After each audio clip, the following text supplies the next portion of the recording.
And we are back, ladies and gentlemen. Ain't no sleep. Ain't no days off. We ain't getting no rest. We'll get sleep, next month or something like that, Brian. Maybe in June or something like that. But we got players to break down and some undrafted dudes getting signed. We still got some campaigning for some players. We got some things to do, Brian. But we gotta break down the draft. First of all, let me just say on the platform publicly, thank you for advocating and put your arm around me and putting me in these rooms with all these Gwillionaires. I get to shake their hand and eat sea bass from the fancy sea bass station over there. That got the good catfish and chicken over there. The draft show experience was fantastic. It's everything that I had thought it was. Even when I was a Pizza Hut employee, I enjoyed doing it with you and all of our cast and friends and my fellow rookie Tommy Yards there. We had a good 1-2 punch. I'm Booker. He's Donovan.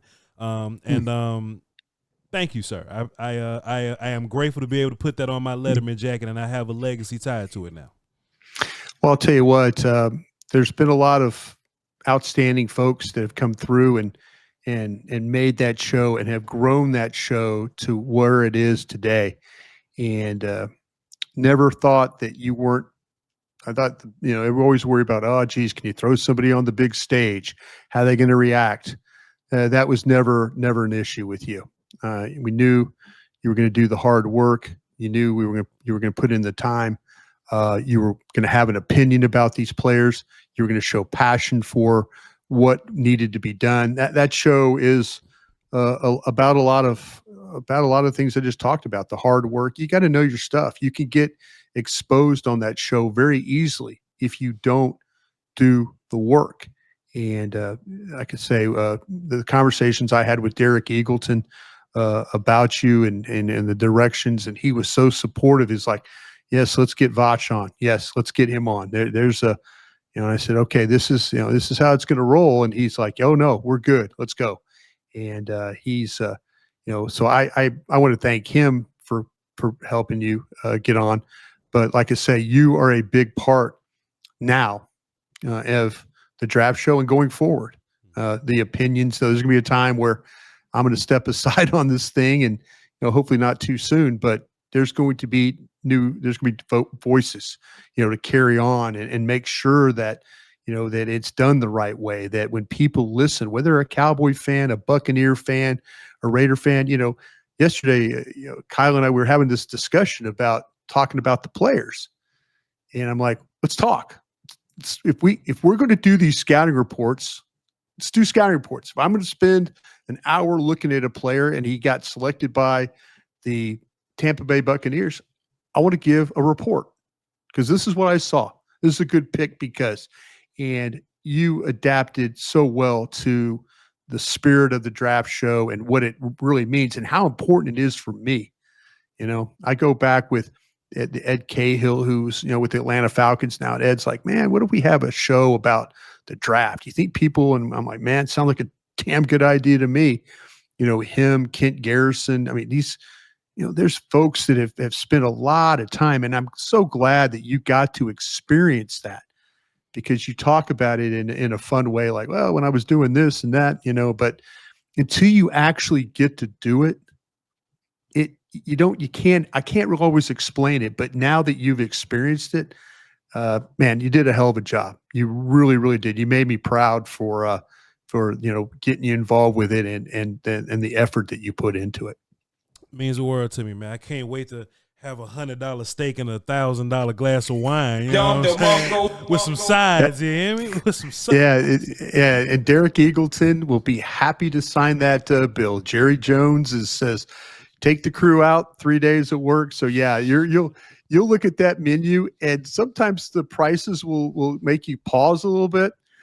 But with Jerry paying for it, feel free to have 3 glasses of the $1,000 bottle. I want the whole Chateaubriand. Hey, go back there, and if you see the lobster you like floating around in that tank, go ahead and grab it, man. Nothing wrong with that. His lobster there too. Oh, lobster, everything, man. Derek, I will say this: Derek Eagleton. I think everybody at the Dallas Cowboys appreciates all the work that goes into that 3 days, and it means a lot. The sponsorship with Miller Lite and stuff like that. I mean, it means a lot. So I think on our end we deliver, and the Jones family wants to say thank you for delivering for them.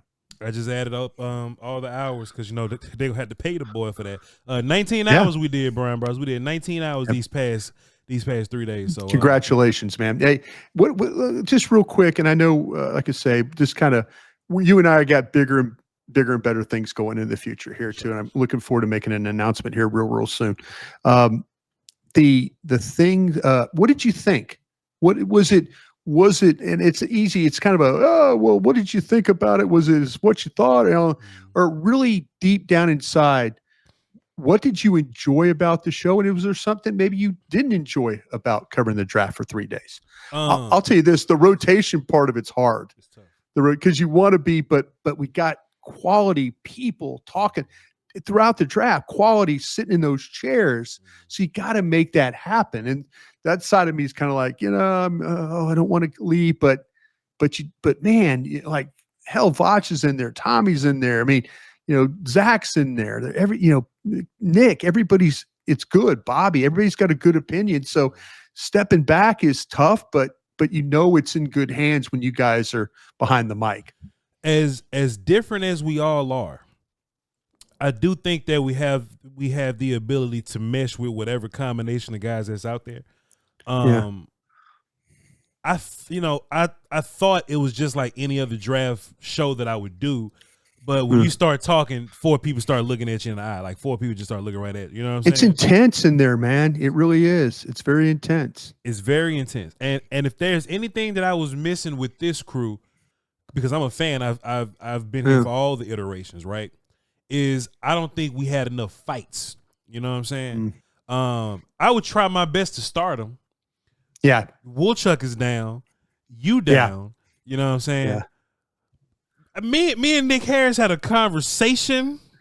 You know what I'm saying? But I think if we gonna put a lot of work into this, and if we gonna disagree at any point, like not like a small disagreement, like I thought his hands were good and you thought his hands were bad, but like a real disagree. Like the first fight was about Jalen Walker.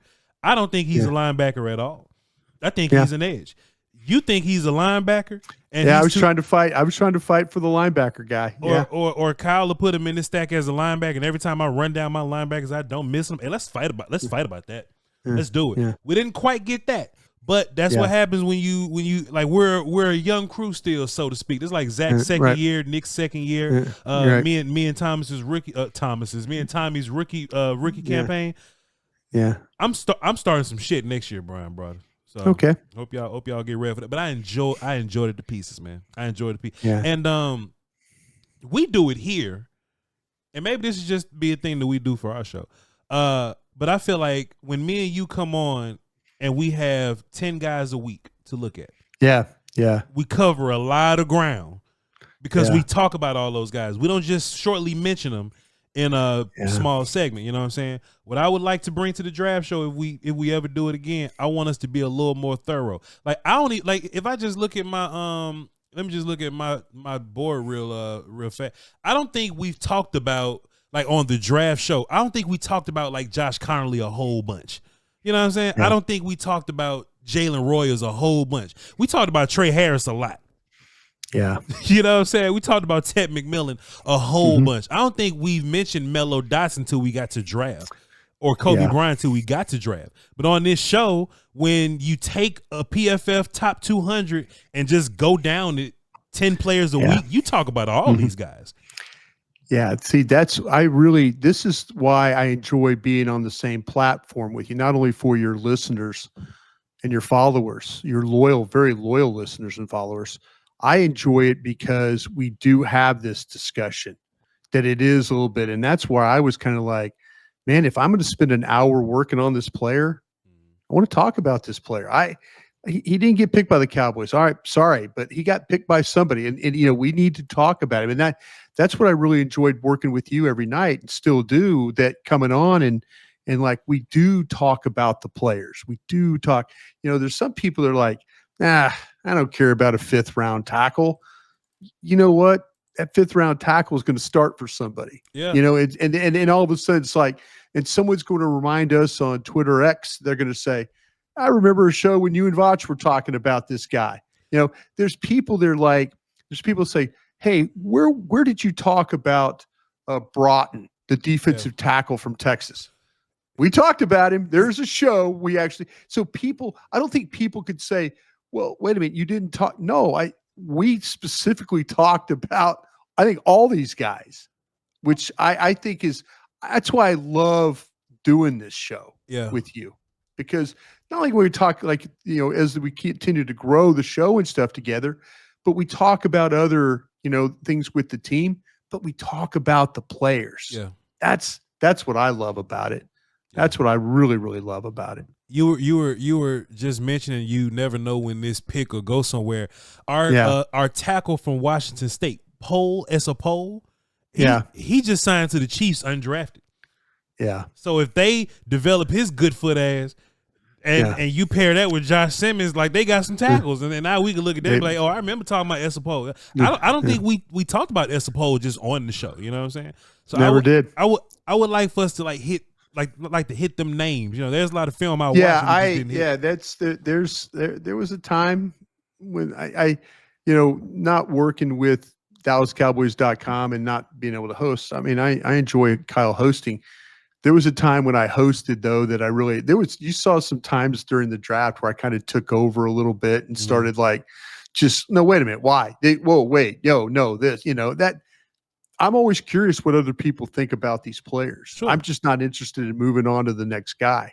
You know, like, let me tell you the next 5 guys. Well, let's talk about the next 5 guys, because we did the work on the next 5 guys. I did as well. Sometimes I'll just grab Kyle and be like, yo, Kyle, sorry. And the chat, you know, there'd be 2 or 3 comments. Oh, Voch taking us off the rail. Man, F y'all.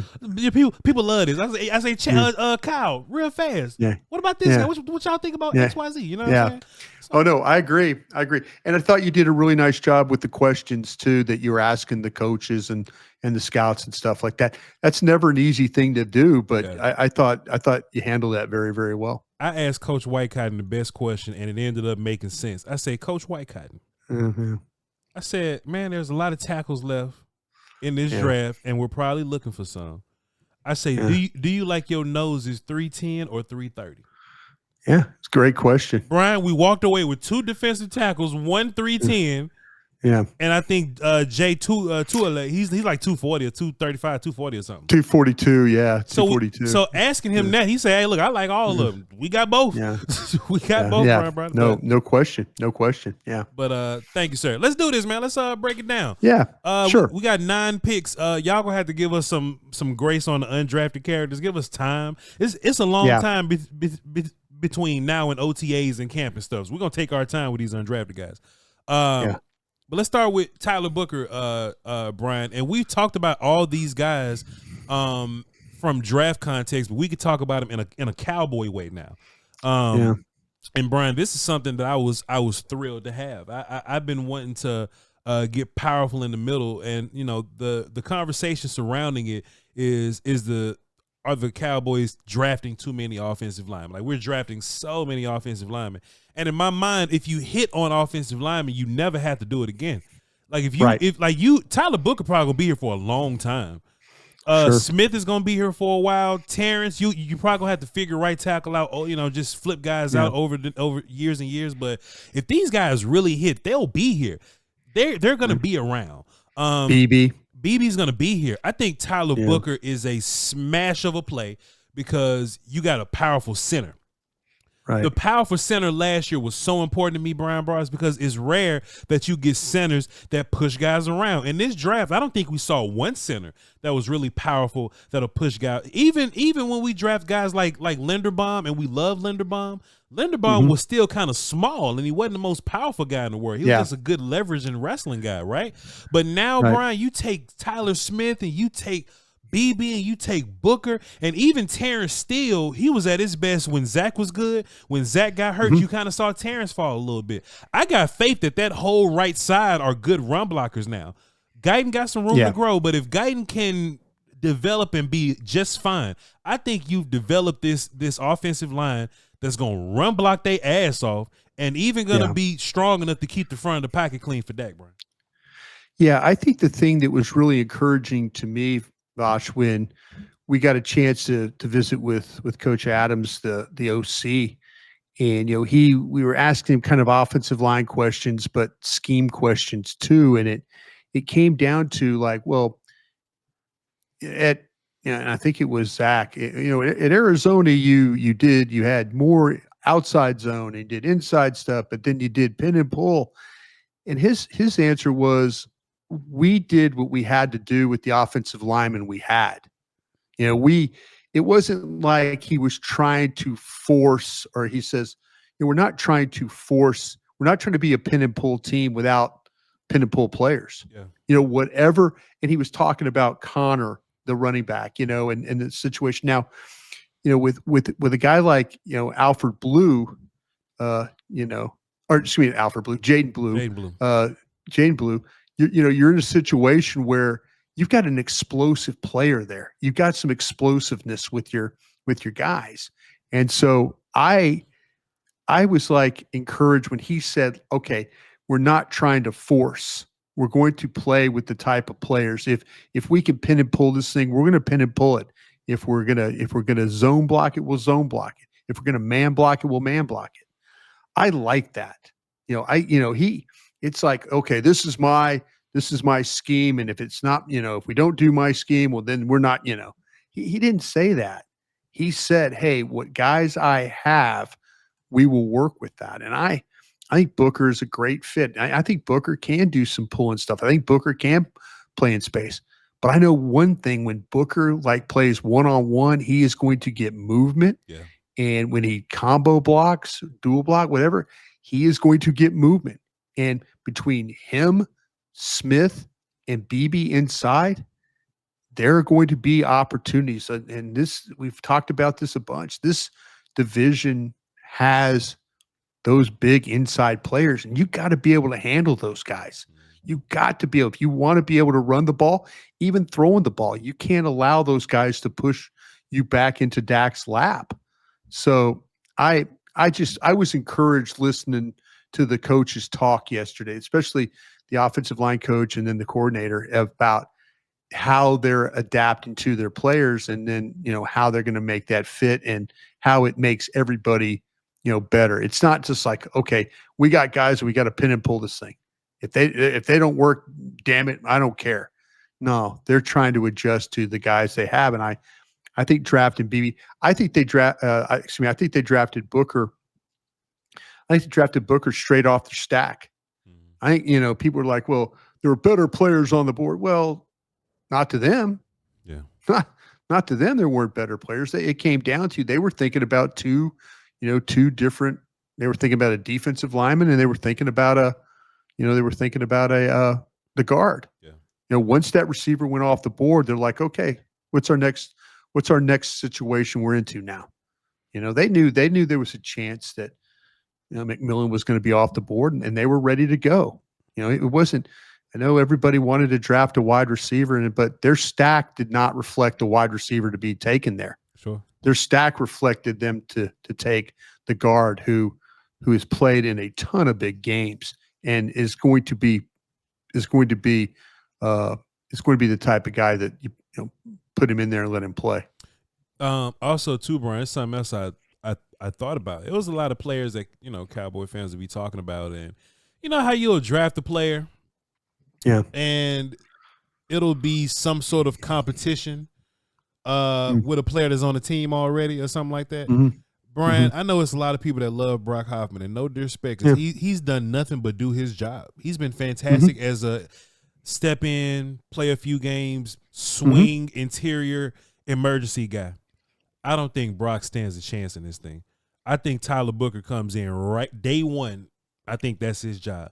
They might get cute in mini camp or something like that, and do the veteran walkthrough type deal. All right, no rookies on the field. They may do something cute like that for a week or two.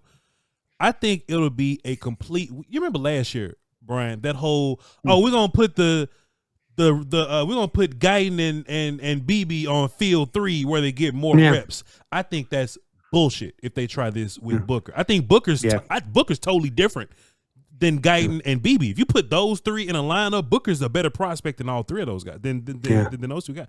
I think day one, I need to see Tyler Booker thrown in some fire. Give him Osa, give him Mozzie, give him the best you got to get his feet ready, because he's going to have to be ready day one in the game. I don't want to see no nonsense play around, mess around with this, Brian. Yeah, I agree. I think to me this, the one thing with, with the guys that, were here the previous, it's just like I said, hey, their line coach is no longer here. It's really an open competition. And the one thing that we know with the current group is they drafted Booker. They wanted Booker. They fought for Booker. So, the guys who were previously here, I'm interested to see, and I'm going to bring up, Thomas, the kid from Louisiana that went on IR. How does he physically look? Has he gotten better? Has he gotten bigger? He was already a big guy, but there's some guys that are going to get some opportunities, but I don't think it's like, okay, that we got to just plug this veteran guy in and away we go. I no, Booker will be the better. Brock Hoffman is a good player for 5 games. For 17 games, Booker is a much better player for 17 games than Brock Hoffman would be for 17 games. Man, Brian, this edge room got some bodies in it, man. This edge room got some bodies in it, and luckily, you can treat edge and assign roles to him. You know what I'm saying? Right. We got our guy Donovan Ezeraku here, and which you watch him, he got long arms, by the way. I didn't know he had an 83-inch wingspan, because he's 6'2", so you would assume he's like shorter, small guy, but he's got long arms, and you know how the Cowboys feel about length.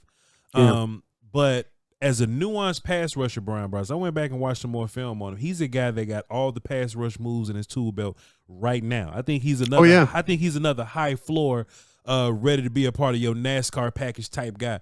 I think he's got some room to grow in the run game or whatnot, and that's fine. That comes with size and just run game stuff in general. He's more of a stand-up linebacker type guy than a hand-down guy.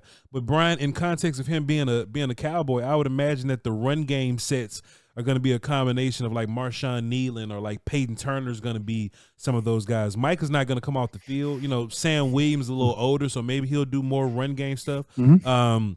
But your NASCAR packages where Mike is out there and Dante Fowler gets involved and Sam is going to do some pass rushing too, I think Donovan's going to be a day one rush to passer guy, because he's ready to go get it right now. He's a dude that got sacks in college, 16 last year. And dudes that get sacks in college typically get sacks in the league, Brian.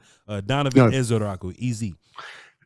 Ezeraku, as you mentioned, he's one of the guys that when you and I first started this journey, we had the bendies and the run players. Remember, we always Ezeraku, he's kind of a bendy. He belongs with Mike Green, and but this kid, they play him all over the place. You see him move left side, right side, play in the middle, stand up, use twist stunt, games.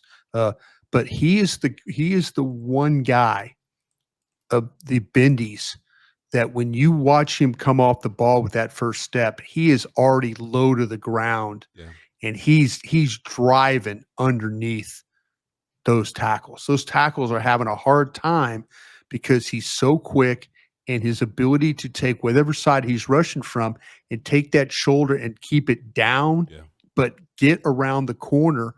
And now it's hard for these tackles to push him wide because he's underneath them. And then he's on top of a quarterback who's usually playing in the shotgun and doesn't move up, and he's on him before the quarterback can even react. But this kid is an explosive player. And you mentioned the length and his ability to control, but put him on the move, put him in a couple of different spots. As they say, he's a really nice chess piece to have. If you want to put him, heck, you could put maybe him and Micah on the same side, and now you're really causing some problems, with scheme and okay, how you're creating one-on-one matchups is what you do. But I'm super excited about seeing him.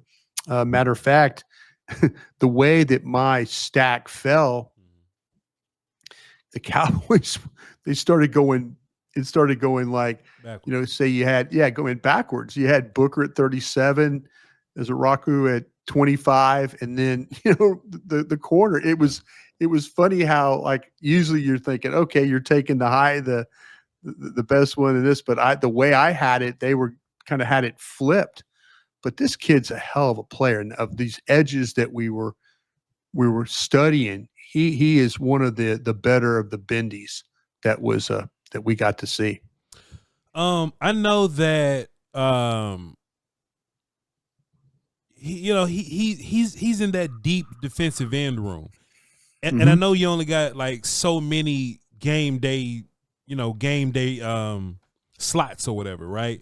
I don't know if he's going to be a team guy, like a teams guy for you. Maybe I don't know, but is he good enough as a pass rusher in your own personal opinion? Is he good enough as a pass rusher to only be a pass rusher and make the game day roster when you have guys like Micah and Sam and Dante Fowler on the team already? Yeah. He's not a guy that's going to be your base rundown guy, but do you have room for him to be just a pass rusher as your fourth pass rusher? I do. I think what's going to happen is when we get to Oxnard and we start to see some of the one-on-one stuff, and maybe again they get to work with the Rams or go somewhere, we get to see him compete against others. I think that he is going to be the guy it's very, very in the preseason games, it's going to be very clear, much like, I was watching the Cowboys practice against the Rams, and I liked first, the Florida State edge, and all of a sudden it's like, holy jeez, this guy's going to be really good. You're watching him, just live. And I have a feeling that, with Donovan, we could very well see not only some of the stuff he's probably going to do against Cowboys offensive tackles, but when they get in those situations where maybe they do scrimmage some other teams in the area, and then you're just going to really, and then in the preseason games, you're going to see him cause some problems. He could be good enough that way as a pass rusher. Do you think that this Cowboys group of edges or pass rushers, right, just the pass rushing guys, right? Do you think that this group is better than that large group that we had like 2 years ago? That Micah, Tank, Dante, Dorrance, and Sam. Like Sam was like your fifth guy 2 years ago. Right? Yeah. Now we have like Micah, Dante, Donovan, Sam, and I guess your last guy would be like if Nealon has some upside to be a pass rusher. Sure. Right. Sure. I do like this group a lot. Yeah. I do like the combination. I'm hopeful about Sam. I really am hopeful about Sam because he's been a guy that he's got so much talent, and you see it when you watch him play, but there's also some times where it's like, oh, why did he do that? But man, his size, explosiveness he plays with, hopefully he can come back from that injury and be a part of this rotation. But I kind of feel like that if he doesn't, if it's slow to materialize, we'll see. Nealon, I thought Nealon was getting it down too as a pass rusher until he got hurt, and then it kind of, but he once Nealon learned how to rush and how to bend, how to dip, how to keep blockers' hands off him, he got a lot better. Yeah. But I think Donovan is right off the jump. He understands all that. So, but man, if they could get Sam Williams back to what he was, not making the mental mistakes, that ability is really, really strong. If you can get Sam, and we're really missing Overshown too, just as a pass rusher. Like if you add him to the party, this thing gets thing gets stupid, Bryan Broaddus. But I'm just looking at my board and I'm highlighting the Cowboys' pick on my stack. I got Booker as my eighth guy. Donovan Ezraku was 28th on my board. Okay. So you draft him at 44. I had him at 25. Yeah. So we right there with you. But you had our guy Where is he out of my board? Where is he out of my board? Siobhan Ravel, Brian. Here we go. He's 18 on mine, right? Yeah. 18 on my board. Even better value. Getting him at 76 overall, Brian. Yeah. And if Dr. Cooper knocked on the door and said, "Hey, man, everything's all right," even if he's not Ravel day one of camp, even if he's not Ravel like week 3, I think for the future, for the next 4 years, you really have to think about this. I think once he gets like a year removed, for like next year, like year 2, 3, 4, I think that's where he's really going to shine. But just a guy with size, speed, length, press man coverage ability, smart in zone, ball skills, tracks the ball well in the air. Didn't catch all the picks, but he was like right there to catch them. But I think he really got his hands on. He was really starting to figure out catching interceptions this year when he got hurt, because he got 2 in like 3 games. I think he was really starting to figure it out, and he got close a couple other times. I think Revel's going to be a dude on the outside, Brian. As long as that knee holds up and he recovers and he gets back to his old ways, I think drafting that dude at 76 is a steal. I think Revel's a much better prospect at corner than Diggs was. Yeah, the last line of my notes, and I'm going to post all my notes for everybody to read of these players, so you'll have an opportunity to see where I saw them or how I saw them. I know a lot of times we talked about them, on our broadcast, so you'll have a little bit of an idea, but maybe the written words will help too. My last line was, I will be very interested to see where one of the best defensive players I've scouted ends up in this draft. There is so much to like about this kid at 6'2" and 194. And he is, if he doesn't tear his ACL, he shows that he's going to play in all the games and everybody's going to be super excited about him. And he's likely going to be a first round player. But the things I love about this kid, he is a fiery competitor. He's got outstanding athletic ability. He's a fierce tackler. He's got physical traits. He will make some of the most unreal physical plays along the goal line. I talked about it a little bit when he was drafted, is that I was watching the Michigan game, or it might have been the App State game, but the ball breaks to the sideline, breaks to on the goal line, breaks to off the edge, and he stands there and just hammers the back. And it might have been that Mullings who we did in the draft, but it's just off the edge, or maybe it's the kid, the other kid at Michigan. But it like usually corners want nothing to do with the physicality, especially playing down on the goal line. They're just tag, you're in, okay, we'll fight another day. But this kid stepped up and hammered that back on the goal line and kept him from getting into the end zone. Yeah. And I at that point in time, I said, okay, this guy's serious. But he's in 2023, he was one of the best players in the country when it came to knocking passes down too, because he'll fight receivers down the field. He's got a burst. He plays with some violence. I really do like, we'll see with the speed and how, it looked like to me that's could be coming back for him, but he gets to top speed quickly and he can chase the ball down. And when the box, I mentioned, he shows the toughness. And I just think that he is so gifted with his size, the ability he has, and his toughness, that I think this is when it's all said and done, we're going to look at this one. NFL is going to look back at this one and say, okay, Dallas made this one work, because I think the kid has got that kind of mentality as a player, not to quit or to give up. Just the way he plays would be pretty special. You think the Cowboys in the near future are preparing themselves to move on from Diggs and to sign Bland? I do. Diggs unfortunately has missed a lot of games now.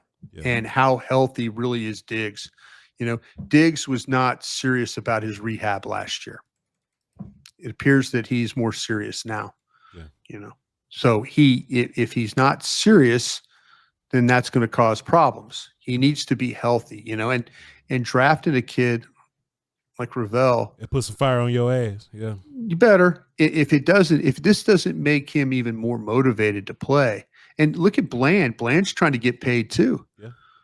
But there's, let's keep it 100 here, as they like to say. Yes, he's he's not played. He's not that, injury has cost him opportunities. And, you have to look at that is he going to be an often injured player? And this kid will push him. He'll absolutely push him because he'll want to get back out on that field. Because the people of those trainers over there at the Cowboys, they've got a mission. This kid's been rehabbing in Dallas, but now he can go work with Britt Brown, and Britt Brown will get him. Sure. Britt knows. Trust me on this one. They know what they're doing. They got a lot of practice with these ACL. Well, they got a lot of practice, but what they do is Britt knows how competitive this guy is. Okay, yeah. He and Britt will push him to, like he pushed Dak. Dak's the same. They pushed so hard that Dak had to get surgery again. Yeah. They were pushing so hard, but they then had to back up. But yeah, and that's with Overshown. Overshown's the same way. These guys that push and push and push to be back because they know how important it is. Those are the guys you want on your football team. Now, see, Brian, I actually learned that. I didn't know. I thought that all ACL injuries just all came back at the same time.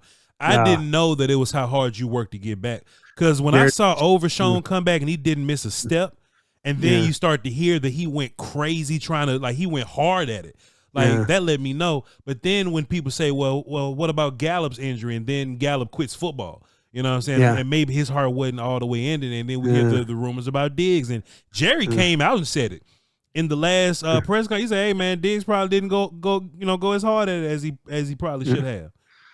I say, "Damn!" So now I learned something there. As long as you work hard in the rehab, you'll come back the same player that you were. So if Rebel's hard working at it, then I'm excited to see him. Well, that's the thing with Dak, and Dak worked so hard that him and Britt, they were going at it, and and then they had to go back and whoops, we pushed it a little too hard, so we got to kind of clean this up, and then we'll go back at it. But if that's what the difference will be. And Jerry, this is something Jerry said again in this press conference, but this is something that people in the organization were talking about this time last year. Diggs needs to work at this harder. If he doesn't work at this harder, there's going to be some doubt about him coming back, in the fall of 2024.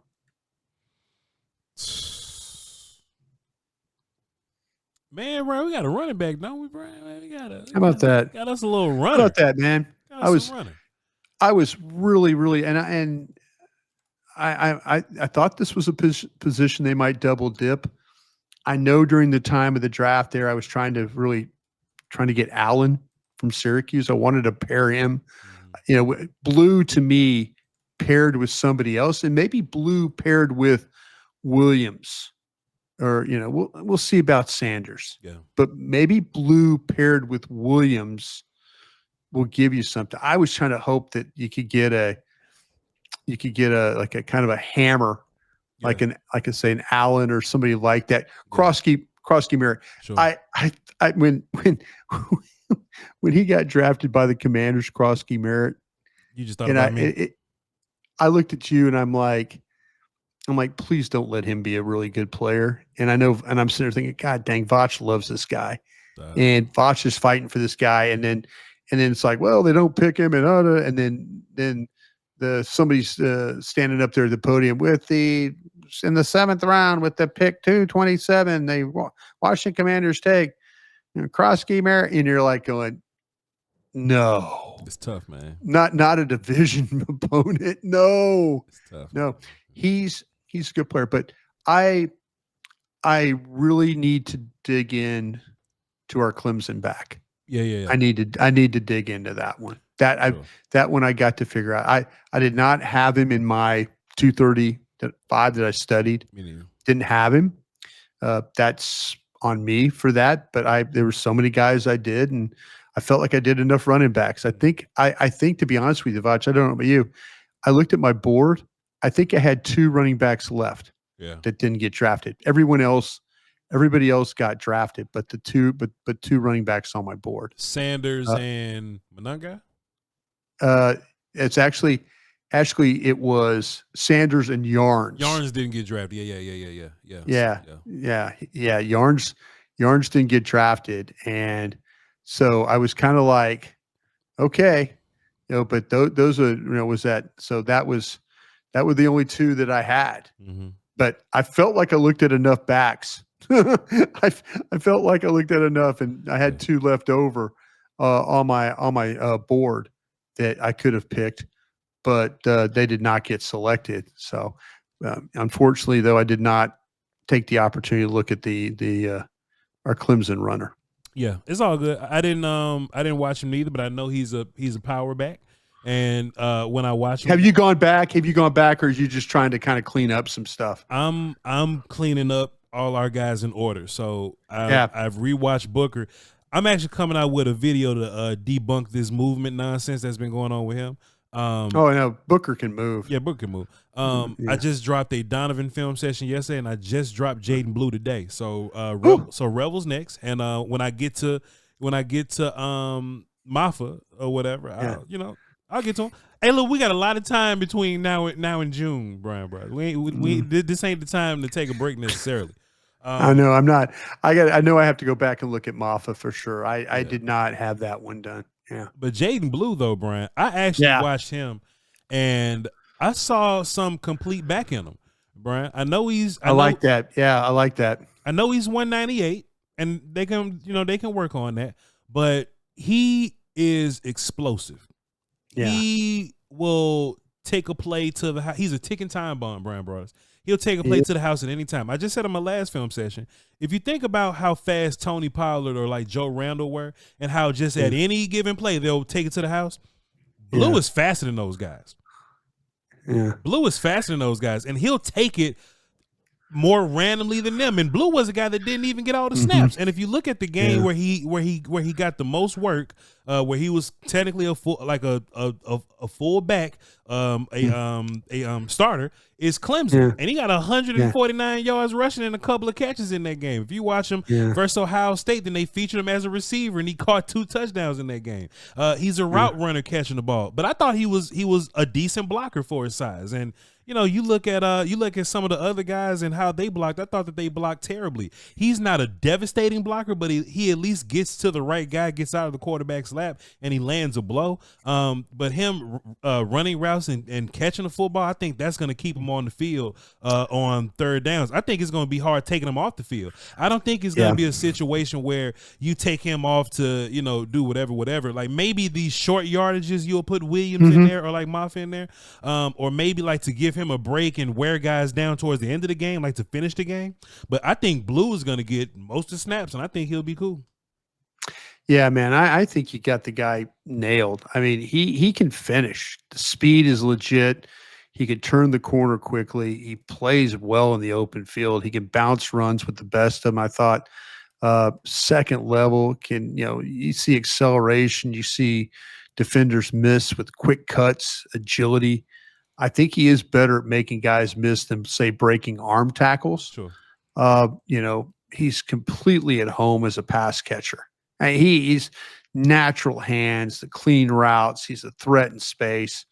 He makes it tough with his acceleration. He makes it tough for defenders to close on him. And he's one-on-one situations are easy wins for him in the backfield or out in the flat. I think his technique will need to improve as a pass blocker. But you can say that about a lot of backs. But man, this guy could play. I feel like he'd be good in a zone scheme, outside zone scheme, inside. I mean, he throw him the ball. There's just so much to him. Now, people will tell him, we asked the question about ball security and all that. It's something he knows he absolutely has to work on. And if you're getting in these games, but you're putting the ball on the ground, there's going to be a problem. But man, he is so explosive as a player at 5'9", 196. I had him in the 4th round, and Dallas got him in the 5th. That was a damn good pick. Yeah. How do you think who do you think the first running back out there would be? Like when we get to camp and all that, Yeah. who do you think the Cowboys, like not in the game, the first back out in the game, that don't matter. But when we get to like camp, OTA, when OTA veteran, OTA training camp, who's going to be the first? Who's going to be with the first team? I think probably Williams will be. I agree with you. I agree. Williams and then Sanders, and then they'll work in. I mean, they've we'll see with Deuce Vaughn. They've still got some guys like that in the mix. Maybe it might be Deuce Vaughn just to kind of okay, he's been here, but veteran. Yeah, this is they're going to look at the group they have, and like we'll see with Maffa, we'll see how that all plays out with him.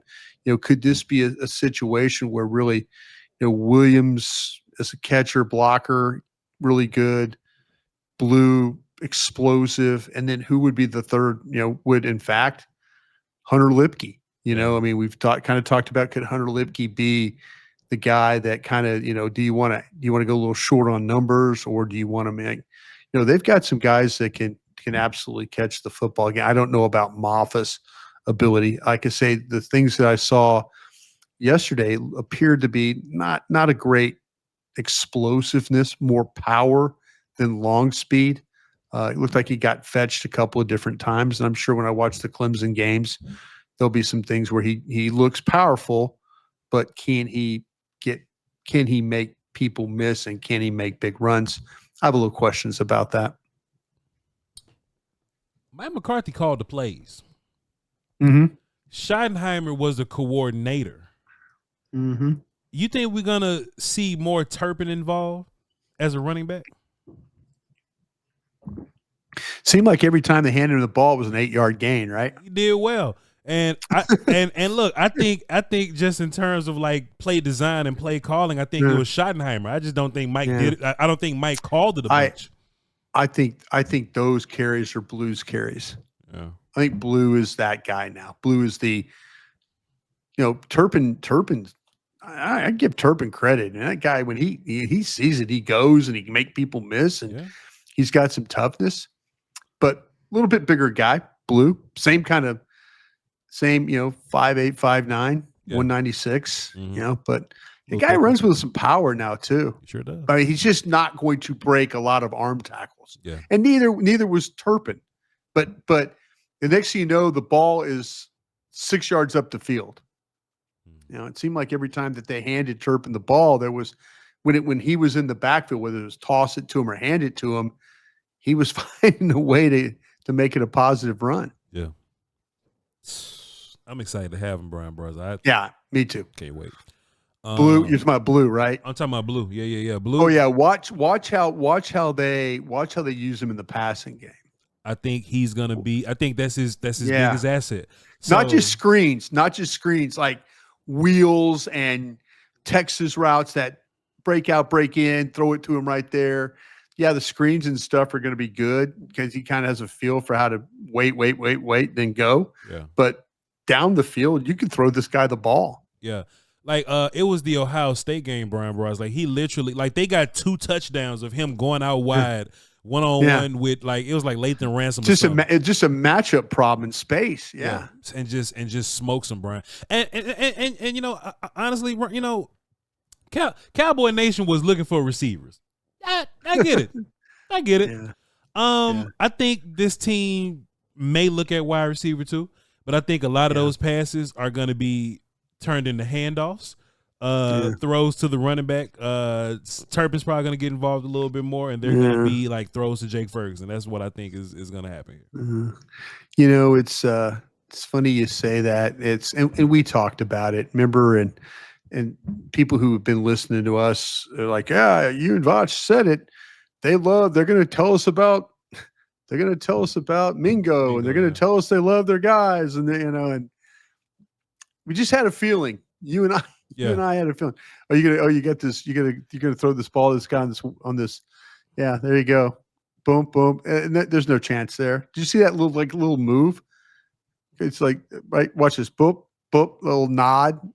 just get himself some space. I got another one, Bryan Broaddus. So we got one more right there. This time he's wide open. Oh, they just and then he makes. I wonder if that's our safety. I wonder if that's our safety that got drafted. Yeah, Ransom. Ransom. Yeah. And then we got this and there with the inside leverage versus Georgia. Yeah. Like he's really and when we talk. That's to him like the Texas route. That's that Texas route that I'm talking about right there. Yeah. And when we talked to him on the phone, Brian, he raved about his route running. You know what I'm saying? And we saw bits and pieces. Watch this. Yeah. What we asked the coach what they're looking for in a runner, guy with contact balance. That was it right there. That's it right there. Brian, I don't know if I got a lot of nice things to say about Shamar James, Brian. Well, we about to start moving real quick through these next games, Bryan Broaddus, but I know when I watched him, he was really athletic. Please go ahead. Go ahead. I'm sorry, I didn't mean it. I have questions about his instincts. Mm-hmm. There's a lot of linebackers I could say that about in this draft, but I had some questions about his instincts. I didn't have any questions about him, though, running and potentially being like a blitzer or a pass rusher. Sure. And I felt like you need to play him as a will linebacker where he doesn't have a lot of responsibility other than run into the ball or, say, pass rushing. I don't know how much coverage I really, really want to put him in. I hope I'm really wrong about this. But I was thinking that maybe could have been a little better there. Because I think at the time it was like Chris Paul, Kobe King, and Simon were there. Yeah, there were guys. Yeah, Paul, Simon, those kinds of guys. I mean, I was. I think the UCLA kid was there as well. Yeah. Carter, I really didn't like. Bassa, kind of in that same mold with James. Yeah. I had him in the 5th, but I just had, like I said, I had those problems with him when it came to like the instinct stuff. Yeah. But man, there's some downhill abilities, but he's a straight line player. Yeah. I think he's more straight line than he has with these redirection skills. I think he's a physical guy. Mm-hmm. I think he can make his share of tackles in the open field, but there are snaps where you see him run underneath, scrape over the top of blocks in order to get in on the play. And then there's snaps where he doesn't appear to have the instincts. They're just not very good. You see him, he'll lose the ball in the running game. Yeah. And receivers will kind of work around him in the passing game. But I do think he has speed. I think he could chase the ball. I would say his range and his finish can be good. But if he has his strength, I think it's as a pass rusher.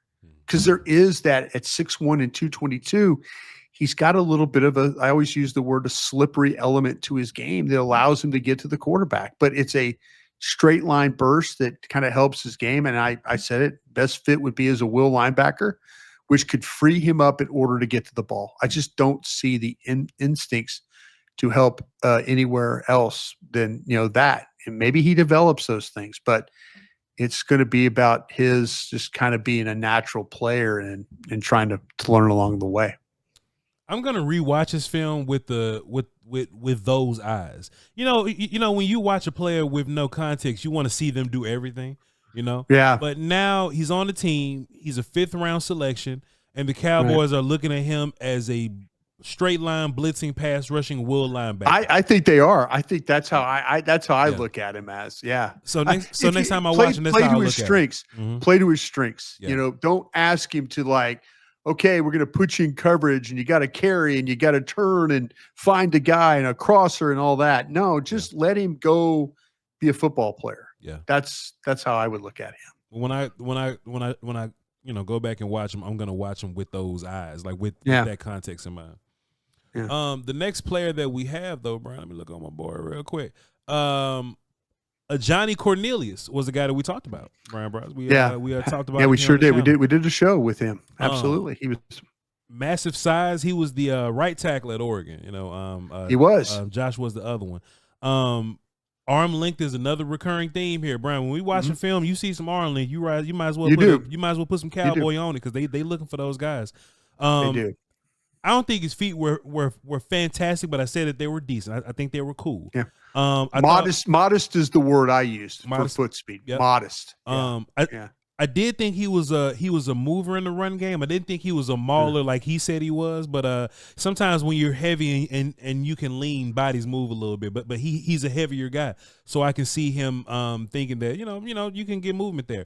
I really liked him as a pass game technician though, Brian. I love the use of his hands. I love him attempting to change up his hand strikes there, high hand, low hand. Sometimes he'll do the old school 2-hand strike. He'll swipe at the hand sometimes, snatch with the hands. Like he had a different array of moves. When it was successful, I was very impressed with his use of his hands. But he did miss with his hands. That just means that he needs to work on it. I was impressed that he made the attempt, but he did miss. And when he misses with his hands, he exposes his chest. And boy, you see him get thrown sometimes, pushed around. Sometimes he's on the ground. That's all right. And sometimes hands will end up on the back. Like he'll just miss with his hands in general. He'll end up holding or whatever. But like I said, that's coachable and it can be worked on. I thought that his pad level got a little high too, Brian. He just work on some knee bend. He'll be good to go. But besides that, the Cowboys draft him as a guard. I think they just want him as a right side flexible type player. But I think this dude, I think it's a talent. Sure. No, I totally agree with you, man. I think you completely got this guy wired. There's some times where you see him get broke down by rushers because sometimes he'll duck his head forward in order to stop a charge. And sometimes that is kind of in line with if a guy doesn't feel he's very strong, he'll try and butt him to stop him. Yeah. And then, but he tends to get stressed out by rushers who are quick. And that kind of, and so because his punch and his hands don't always work together, there needs to be some better coordination there. You said that, but what you will surprise you is his ability to recover when he's in poor blocking situations. Like his hands will be jacked up, but his feet will kind of, all of a sudden he'll catch his feet, and then he's in the middle of making sure the guy doesn't get to the ball carrier or hit his quarterback. So. I think he's much better as an angle or down blocker. Maybe this is where some of the pin and pull stuff can come from than, say, driving his man vertically off the ball. And so they asked him to play in space on screens and pulls. I thought he could be a little bit of a step slow guy, but I kind of had him in my notes. I said he'll get drafted in the day 3 because of size and length and plus his experience. And that's kind of where he is right now. I don't see him as a guard at all, and that's cool because we got a bunch of guards anyway. I don't either. It's a bunch of guards on this team right now, and it wouldn't make sense because he's a right side player at Oregon, so I'd imagine he's not going to switch to the other side. No. So with that being said, you just drafted a right guard with your first round pick. So maybe this is. They've thrown some darts over the balls and let's goes and guys like that. I mean, that's my answer. That's it right there. Matt Waletzko is probably on his way out of here, and Chuma Edoga signed somewhere else. So I think this is an attempt to compete with Austin Richards for swing tackle duty, or like Austin is the backup left tackle and Cornelius is the backup right tackle. That's what I think. Sure. Jay Toya from UCLA. He was one of the bunches of characters that we watched in a Tell Me More segment on the draft show there. These breakdowns about to get shorter and shorter, Bryan Broaddus. He's a big old character, 240 pounds, hard to move. 342 pounds. Damn. 342. I shorted him. I think he's gonna about 100 pounds. Yeah, I think he's gonna take on double teams well. I think he's strong, but for his size, he has some really good energy and effort, and he plays with a pretty good motor. He runs all over the place, and that's what I liked about him. Because Tyleik Williams was my guy, and that's what I liked about Tyleik Williams. Yeah, Jay Toya, he does the same kind of stuff with the chasing down the outside runs or something like that. I don't think he's gonna give you too much as a pass rusher, and just like some of these other D tackles, his pad level get a little high. Yeah, he's only had 2 sacks in 3 seasons, and maybe one of the funniest moments ever was when we were interviewing him and Zach Wolchuk with do that old question. haka dance that y'all do in Hawaii. The haka. He said, man, I'm Tongan, dog. I don't know what that is. Zach was trying to, like, the fact that the family was a rugby family. He was kind of trying tying in rugby with, because we all understand I was laughing when we were talking rugby and you did not have familiarity with the All Blacks. I had no clue what the hell the All Blacks was. I had no damn clue. You should have seen your face when we said, yeah, this rugby team, the All Blacks. And you kind of went, the who? What? The who? Yeah. But Zach, unfortunately, asked a question, and on 105.3 The Fan, I'm sure that's going to be a nominee for G-Bag of the Day, because like I said, I wanted Zach to, like, when he met him, to start doing in front of him and see the dance and see how he would react. But no, this kid is at 342 pounds. You see him, he can be a load to deal with inside. His first initial contact is powerful. You see blockers kind of get knocked back. I think the power, the strength. He is not a long arm guy, and but his movement and those kinds of things are not poor for a guy his size. You see him play down the line of scrimmage. You see him get up the field. You see him chase the football. He's one of those nose tackles that's got a lot of thickness. He'll battle all kinds of blocks, single blocks, double teams. I mean, he is always fighting blocks. He can penetrate. He can cause problems when he does that. But if he has to start, stop, then restart, he's likely going to get stuck along the line of scrimmage. The more he can keep moving, the better chance he has of making a play. Yeah. Sometimes I thought the wider teams went on him, the more problems he had going at it. But like I say, he's not going to have huge sack numbers. He only had 2 and 3 seasons at UCLA. But ideally, he needs to play in a scheme where he could be a zero nose technique, head up on the center, or play as the one. And he will absolutely surprise you with his athletic ability. Bryan, I don't know a thing.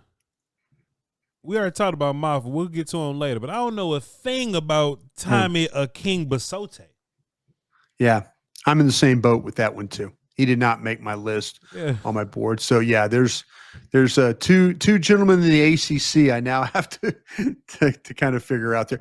But you know what? It's funny though. The highlights did look, with the clips that we had, kind of looked like an active player. But yeah, I'm going to take this evening and watch a couple of ACC players go at it.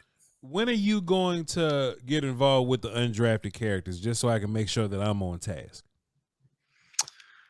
What we should probably do we have a final list yet of those guys? Not a final list. We got a list of 3, 6. We got a list of 9, but we ain't got a finalized. Okay, I was talking with Mickey Spagnola last night, which was kind of funny. Walking out of the studio, I was packing my bag, and Mickey was coming in. Mickey was saying that maybe because of the number of the roster, how many numbers they have, that they might not have a lot of college free agents. That this number might be smaller than what we've seen in the past. So I'll reach out to my guys and say, if 9 is the number, sometimes you get a group where it's 15 guys you have to look at. Yeah. And this one might be that, because Mickey was saying, I'm like, well, what do you think about college free agency, Mickey? And he says, I just kind of got the feeling that they don't have a lot of space. Yeah. So this might be a smaller group than we've seen in the past. Any objections of taking 9 guys and doing a couple a night kind of a thing? Give me a little time, sir, because I got to break down these picks. I got to break down these picks. Today. No. When I'm absolutely. I'm not, like I said. Maybe when we get the final list, we should kind of. I'll be happy to. It take if it's only 9, 3 a night, 2 a night, whatever we have, to kind of make sure we got, if we're going to scout the drafted guys, let's see what we got maybe with some of these other guys. Yeah. Maybe they found somebody that, or they found some guys that, it's just not going to work, or they're not going to beat out somebody. I was hearing some really positive things. Now, I didn't look at the Texas Tech wide receiver that they signed, but that seemed like people were kind of buzzing about him. I know the head coach there well at Tech, so ask about him, and there was a lot of buzz that this kid this kid was a player. But man, I felt like I had 25 wide receivers on my board too, and I had some that didn't even get drafted. So yeah, you know. Yeah, let's give them one more day to kind of figure this out, because I'm looking at it and Isaiah Bond still hasn't even chosen a place. Yeah. So we'll let it all finish up around the league or whatnot. Let it marinate for a couple of days, and we'll circle back on those guys. How about that? Yeah, till then. But I do want to be able to get the kids. I didn't see the Clemson guy, and I didn't see the Maryland defensive tackle. So I want to get those guys done on my scouting report, and then maybe circle back. Maybe when you and I talk again, we can knock those guys out. Well, Brian, tomorrow's Monday, so I see you. I see you tomorrow. So I see you at work. I'll see you tomorrow. I'll see you tomorrow night. I'll have something cooked up for us. Let me just take a nap today, and I'll text you and let you know what we're doing. All right. Yeah, you and me both. But yeah, I'm gonna. I guess I'm getting my board. I got on my board all color coded. Who got picked? Who didn't? Man, I felt like I looked at about 20 guys too many, but here we are. You know, it's funny. You look at 20 guys too many, but you don't look at 2 that the Cowboys drafted. So you're like, what the hell? I'll tell you what we do tomorrow. I'm gonna pull clips from our first hour of the draft show, and we're gonna hyper examine some of these quotes from these coaches and scouts. How about that? That'd be great. That would be great. Absolutely. That's what the hell we gonna do. That's a plan. Hey. Thank y'all for tuning in. We appreciate y'all. Love y'all so much for tapping in with us. Appreciate all of our black listeners that listen to Bryan Broaddus now. Hey, look, y'all hold us down. I appreciate the love. I really do. Y'all hold us down. Be nice when you see them. Don't look dangerous when you walk up on them. All right. Hey, we love y'all to pieces. Y'all tap in. I'm the one that looks dangerous to them, I guess. What's this crazy guy gonna do? You know, ain't nothing going on around here. Yeah, nothing going on around here. Nothing happening around here. VOCHLOMBARD out in all platforms. Don't think I'm gonna just take a break. I don't think that the week after the draft is the time for break, because now we got to break down the guys that we have. But in 3 weeks or something, I'm gonna tell Brian, don't bother me, and we'll just sit and. You know what, we're gonna have some OTAs and mini camps and stuff like that. You and I are gonna go stand out there and watch. So. Absolutely. I get to stand out there and watch. Oh yeah. With .com and shit, I get to stand out there. Oh yeah. Yeah. We got some reports then, ladies and gentlemen. But after that, and the players go on break before training camp, don't talk to us. Don't talk to us. Don't talk to us about anything. Now we might be doing something else, getting ready for the start of the season. Yeah. Then now, because we got to go get ready for the start of the season. But now is no time to take a break, ladies and gentlemen. All right, absolutely. And look, you can follow Bryan Broaddus on Twitter, but I don't know if you gonna BRYN Broaddus. He might change his mind and say something to 2 of y'all. But no, he ain't gonna talk to none of y'all. Come find me. I'll say something to you. I'll be dropping film sessions and reactions and stuff like that throughout the week. So don't fall asleep on me. I won't fall asleep on you. Y'all hold it down until next time. All right, Crown.